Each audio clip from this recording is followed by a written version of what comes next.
ഗഡിയോളെ എല്ലാവർക്കും ഒരു നല്ല നമസ്കാരം.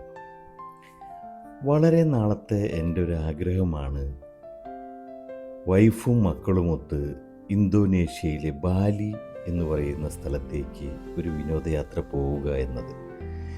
വേൾഡ് ടൂറിസം മാപ്പിൽ തന്നെ മുൻപന്തിയിൽ നിൽക്കുന്ന ഒരു ഡെസ്റ്റിനേഷനാണ് ഇന്തോനേഷ്യയിലെ ബാലി. കേരളം പോലെ തന്നെ ഹരിതാപമായ പച്ചപ്പ് നിറഞ്ഞ അനവധി ബീച്ചുകളുള്ള ഒരു സ്ഥലമാണ് ബാലി. ഇന്ത്യൻസിന് ഓൺ അറൈവൽ വിസ ഫെസിലിറ്റി ഉണ്ട്. ഞങ്ങളതൊക്കെ ഓൾറെഡി ഓൺലൈനിൽ നിന്ന് അതിൻ്റെ വിസയൊക്കെ എടുത്തിട്ടുണ്ടായിരുന്നു. ബാലിയിലെ ഡെൻപാസർ എന്ന് പറയുന്ന എയർപോർട്ടിലേക്കാണ് ഞങ്ങൾ ആകാശക്കാഴ്ചകളും കണ്ട് പറന്നിറങ്ങിയത്. എയർപോർട്ടിലെ ഫോർമാലിറ്റീസ് എല്ലാം കഴിഞ്ഞ് ഞങ്ങൾ പുറത്തേക്ക് ഇറങ്ങി വരുമ്പോൾ ഞങ്ങളെയും കാത്ത് ടൂർ ഓപ്പറേറ്റർ അറേഞ്ച് ചെയ്തിട്ടുള്ള ഞങ്ങളുടെ ഡ്രൈവർ കം ഗൈഡായ മിസ്റ്റർ എറിക്സ് കാത്തു നിൽക്കുന്നുണ്ടായിരുന്നു. വളരെ ഊഷ്മളമായ ഒരു വരവേൽപ്പ് തയ്യാറാക്കിയാണ് മിസ്റ്റർ എറിക്സിൻ്റെ നിൽപ്പ്. വളരെ ഊഷ്മളമായൊരു വരവേൽപ്പ് തന്നെയായിരുന്നു എറിക്സ് ഞങ്ങൾക്ക് അന്നേരം പ്രൊവൈഡ് ചെയ്തത്. ഞങ്ങളുടെ വരവേൽപ്പൊക്കെ നടത്തിയതിന് ശേഷം ഞങ്ങൾക്ക് താമസിക്കാനുള്ള പ്രൈം ബിസ് എന്ന് പറയുന്ന അത്യാവശ്യം സൗകര്യങ്ങളോട് കൂടിയ ഒരു ഹോട്ടലിലേക്ക് കൊണ്ടുചെന്നാക്കി. ഉറങ്ങി എഴുന്നേറ്റ് രാവിലത്തെ ബ്രേക്ക്ഫാസ്റ്റ് എല്ലാം സമൃദ്ധിയായി കഴിച്ച് ഞങ്ങൾ തയ്യാറായി എല്ലാവരും ലോബിയിലെത്തുമ്പോഴേക്കും എറിക്സ് ഞങ്ങളെയും കാത്ത് വെയിറ്റ് ചെയ്യുന്നുണ്ടായിരുന്നു. അപ്പം ഞങ്ങളുടെ ബാലി ട്രിപ്പിലെ ആദ്യ ദിവസത്തെ കാഴ്ചകൾ എന്ന് പറഞ്ഞാൽ art and craft museum, Bali swing, Kintamani volcano, Luwak coffee plantation, Tirta temple. ഈ 5 ഐറ്റമാണ് ഞങ്ങളുടെ ഐറ്റിനറിയിലുള്ളത്. എറിക്സ് ഞങ്ങളെ ആദ്യമായി തന്നെ കൊണ്ടുപോയത് ആർട്ട് ആൻഡ് ക്രാഫ്റ്റ് മാർക്കറ്റ് അഥവാ മ്യൂസിയം ബാലിയിലേക്കാണ്. നമ്മുടെ നാട്ടിലൊക്കെ ഖാദിയുടെയൊക്കെ ഔട്ട്ലെറ്റുകളിൽ പോയാലുള്ളൊരു ഫീല്, അവരുടേതായ കരകൗശല വസ്തുക്കളും എന്താ പറയുക, ഷാള്, ഹാറ്റ്, ചെപ്പൽസ്, മരം കൊണ്ടുണ്ടാക്കിയിട്ടുള്ള ഐറ്റംസ്, മോണ്യുമെൻറ്റ്സ്, എന്താ പറയുക, സ്റ്റാച്യൂസ്, കീ ചെയിൻ, അങ്ങനെ നമുക്ക് ഗിഫ്റ്റ് ചെയ്യാൻ പറ്റുന്ന ഒരുപാട് കളക്ഷൻസ് അവിടെ അവർ ഡിസ്പ്ലേ ചെയ്ത് വെച്ചിട്ടുണ്ട്. അതിൽ നമുക്ക് വേണമെങ്കിൽ മേടിക്കാം. അപ്പോൾ 1-2 ഐറ്റമൊക്കെ വൈഫ് സ്വന്തമാക്കിയെന്ന് തോന്നുന്നു.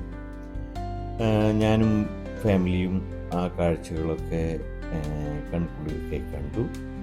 അതിനുശേഷം എറിക്സ് ഞങ്ങളെ കൂട്ടിക്കൊണ്ടു പോകുന്നത് ബാലി സ്വിംഗ് എന്ന് പറയുന്ന നമ്മുടെ നാട്ടിലെ ഊഞ്ഞാലാണ്.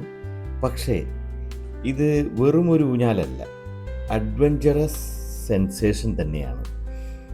സ്ത്രീജനങ്ങൾക്കൊക്കെ വളരെ കളർഫുള്ളായിട്ടുള്ള കോസ്റ്റ്യൂമൊക്കെ അവർ പ്രൊവൈഡ് ചെയ്യുന്നുണ്ട്. പുരുഷന്മാർക്ക് കളർഫുള്ളായിട്ടുള്ള കോസ്റ്റ്യൂമൊന്നും അവർ പ്രൊവൈഡ് ചെയ്തില്ല. എന്താണെന്നറിയില്ല അതിൻ്റെ കാരണം. എന്തായാലും ഞാൻ അടുത്ത ദിവസത്തെ എൻ്റെ കോസ്റ്റ്യൂമിൽ കോമ്പൻസേറ്റ് ചെയ്തുകൊണ്ട് എന്ന് മനസ്സിൽ പുരുകൊടുത്ത് അവിടെ കുറേ ഫോട്ടോസൊക്കെ എടുക്കാനുള്ള സ്പോട്ടുകളുണ്ട്. പിന്നെ നമുക്കെല്ലാവർക്കും ഊഞ്ഞാലാടാനുള്ള ഒരു ഫെസിലിറ്റി. ഊഞ്ഞാലാടുക എന്ന് പറഞ്ഞു കഴിഞ്ഞാൽ അവിടുത്തെ ആ ഒരു ഗ്രീനറി ഒക്കെ ആസ്വദിച്ച് ആടാം. അത് കഴിഞ്ഞ് ഞങ്ങളെ എറിക്സ് കൊണ്ടുപോയത് വളരെ ഫേമസ് ആയ കിൻതാമണി വോൾക്കാനോ അഥവാ മൗണ്ട് ബാറ്റർ വോൾക്കാനോ എന്ന് പറയുന്ന ഒരു ആക്റ്റീവ് ആണെന്ന് പറയപ്പെടുന്ന വോൾക്കാനോയുടെ അരികിലേക്കാണ്, ആ കാഴ്ചകളിലേക്കാണ്. പ്രകൃതി രമണീയമായ കാഴ്ച എന്ന് നിങ്ങൾക്കത് എത്ര കണ്ട് ഈ വീഡിയോയിൽ മനസ്സിലാവുന്നതെന്ന് എനിക്ക് അറിയില്ല. പക്ഷേ കണ്ണിന് കുളിർമ നൽകുന്നൊരു കാഴ്ച തന്നെയായിരുന്നു. ഞാൻ ആദ്യമായിട്ടാണ് ഒരു വോൾക്കാനോ കണ്ണുകൊണ്ട് കാണുന്നത്. സത്യത്തിൽ അതിന് ഓപ്പോസിറ്റിലുള്ള ഒരു ഹോട്ടലിലാണ് ലഞ്ച് അറേഞ്ച് ചെയ്തിട്ടുള്ളത്. അപ്പോൾ ഞങ്ങളെ ഫാമിലി മൊത്തം ഇരുന്ന് ആ വോൾക്കാനോയ്ക്ക് ഫേസ് ചെയ്തിരുന്ന് ഉച്ചഭക്ഷണം ആസ്വദിച്ച് കഴിച്ചു. നൂഡിൽസും ചിക്കനും ഫ്രൂട്ട്സും വെജിറ്റബിൾസും ഒക്കെ ആയിട്ട് നല്ല സമ്പുഷ്ടമായ ഭക്ഷണം. അത് കഴിക്കുന്നതിനിടെ ആ വോൾക്കാനോ, അതിനോടടുത്തൊരു ലേക്ക് ഉണ്ട്. അതുപോലെ ഗ്രീനറി എന്ന് പറഞ്ഞു കഴിഞ്ഞാൽ അത് നേരിട്ട് കാണുമ്പോൾ കിട്ടുന്നൊരു ഫീല് ഒന്ന് വേറെ തന്നെയാണ്. അങ്ങനെ ആ വോൾക്കാനോയുടെ കാഴ്ചകളൊക്കെ കഴിഞ്ഞതിന് ശേഷം എറിക്സ് ഞങ്ങളെ കൂട്ടിക്കൊണ്ടുപോയത് വളരെ വേൾഡ് ഫേമസ് ആയ ലുവാക് കോഫി പ്ലാന്റേഷനിലേക്കാണ്. ഈ ലുവാക് കോഫി എന്ന് പറയുന്നതിനൊരു പ്രത്യേകതയുണ്ട്. ഒന്നാമത്തെ കാര്യം, അത് വേൾഡ്സ് മോസ്റ്റ് എക്സ്പെൻസീവ് കോഫിയാണ്. അതെന്തുകൊണ്ടാണെന്ന് വെച്ച് കഴിഞ്ഞാൽ അത് പ്രൊഡ്യൂസ് ചെയ്യുന്ന ഒരു അൺകോമൺ മെത്തേഡ് കൊണ്ട് തന്നെയാണ്. സാധാരണ ഒരു കോഫി ബീൻ പൊടിച്ച് ഉണ്ടാക്കുന്ന കോഫിയല്ല ഇത്. അവിടെ കണ്ടുവരുന്ന ഒരു തരം പൂച്ച പോലത്തെ ഒരു മൃഗത്തിന് കഴിക്കാൻ കൊടുത്ത് അതിൻ്റെ വേസ്റ്റിൽ നിന്നും കളക്ട് ചെയ്ത് ശുദ്ധീകരിച്ച് ഉണക്കി പൊടിച്ചുണ്ടാക്കുന്ന ഒരു കോഫിയാണ് ഈ ലുവാക് കോഫി. അതിന് അന്താരാഷ്ട്ര മാർക്കറ്റിലൊക്കെ ഭയങ്കര വിലയുള്ളതാണ്. $220 to 1100 ഒക്കെ പെർ കിലോ വരുന്ന ഒരു കോഫി പൗഡറാണ് ഈ ലുവാക് കോഫി. അപ്പോൾ അതിൻ്റെ പ്രൊഡക്ഷനും കാര്യങ്ങളൊക്കെ വളരെ വ്യക്തമായിട്ട് അവർ എക്സ്പ്ലെയിൻ ചെയ്ത് തരുന്നുണ്ട്. അതുകൂടാതെ തന്നെ അട്രാക്റ്റീവ് ആയിട്ടുള്ളൊരു ഇൻട്രസ്റ്റിംഗ് ആയിട്ടുള്ളൊരു പാർട്ട് എന്താണെന്ന് വെച്ച് കഴിഞ്ഞാൽ 10-15 തരം കോഫി വെറൈറ്റി, അതായത് mangosteen coffee, vanilla coffee, Bali coffee, chocolate coffee എന്ന് വേണ്ട ഒരു 10-15 തരം കോഫി ടേസ്റ്റ് ചെയ്യാനുള്ളൊരു ഓപ്പർച്യൂണിറ്റിയും നമുക്ക് അവരവിടെ പ്രൊവൈഡ് ചെയ്യുന്നുണ്ട്. സത്യത്തിൽ ഈ മാംഗോസ്റ്റിൻ അതിൻ്റെ ഉള്ളിലുള്ള വെളുത്ത കളറിലുള്ള ആ ഫ്രൂട്ടാണ് നമ്മൾ കഴിക്കാറ്. പക്ഷേ അതിൻ്റെ ആ ഹാർഡായിട്ടുള്ള തൊണ്ട് ഉപയോഗിച്ചിട്ടാണ് ഇവർ ഈ മാംഗോസ്റ്റിൻ കോഫി പൗഡർ ഉണ്ടാക്കുന്നത്. അതുപോലെ വളരെ കൗതുകമായിട്ടുള്ള ഒരുപാട് കാര്യങ്ങൾ ഇതിനിടയിലൂടെ എൻ്റെ മനസ്സിലേക്ക് കയറുന്നുണ്ട്. ഞാനും എൻ്റെ ഫാമിലിയും അവിടെ ഇരുന്ന് വിശദമായിട്ട് ഓരോ കോഫിയും ആസ്വദിച്ച് ടേസ്റ്റ് ചെയ്തു. കൂടെ കഴിക്കാനായിട്ട് കപ്പ വറുത്തതും അവർ പ്രൊവൈഡ് ചെയ്തിരുന്നു.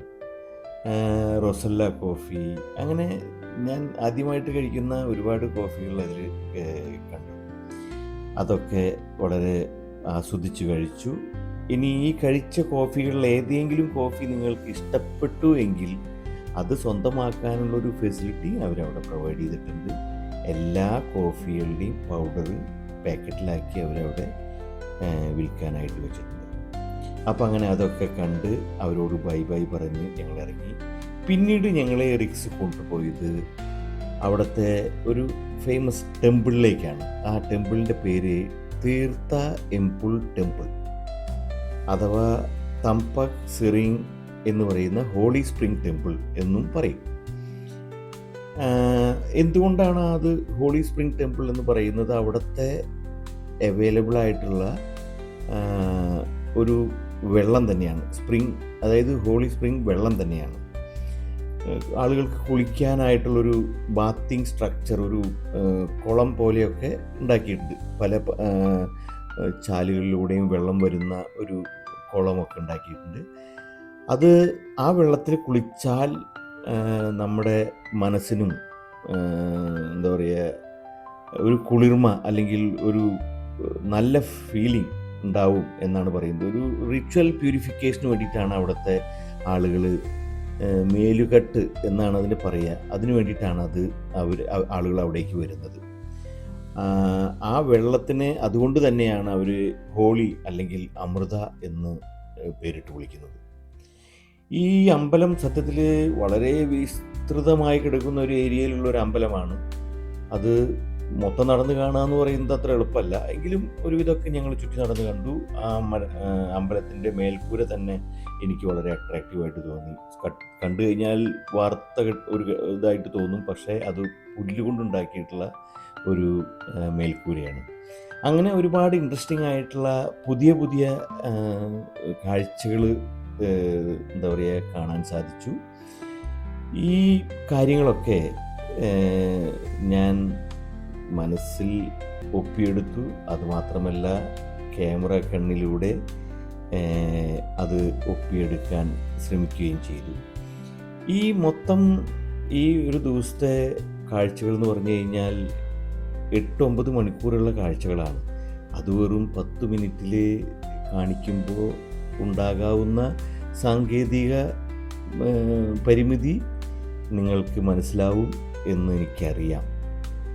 എങ്കിലും എന്നെക്കൊണ്ട് പറ്റാവുന്ന രീതിയിൽ ഞാൻ ഒപ്പിയെടുക്കാൻ ശ്രമിച്ചിട്ടുണ്ട്. ഇനി ഇപ്പോൾ തന്നെ കുറച്ച് ഇരുട്ടായി തുടങ്ങി. ഇത് മൊത്തം ഒരു കാടിനുള്ളിൽ നിൽക്കുന്ന ഒരു അമ്പലമാണ്.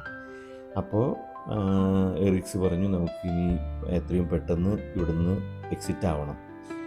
അപ്പോൾ ആ കാഴ്ചകളൊക്കെ കണ്ട് ഞങ്ങൾ ആദ്യ ദിവസത്തെ, ബാലിയിലെ ആദ്യ ദിവസത്തെ കാഴ്ചകൾക്ക് ഒരു വിരാമമിട്ടു.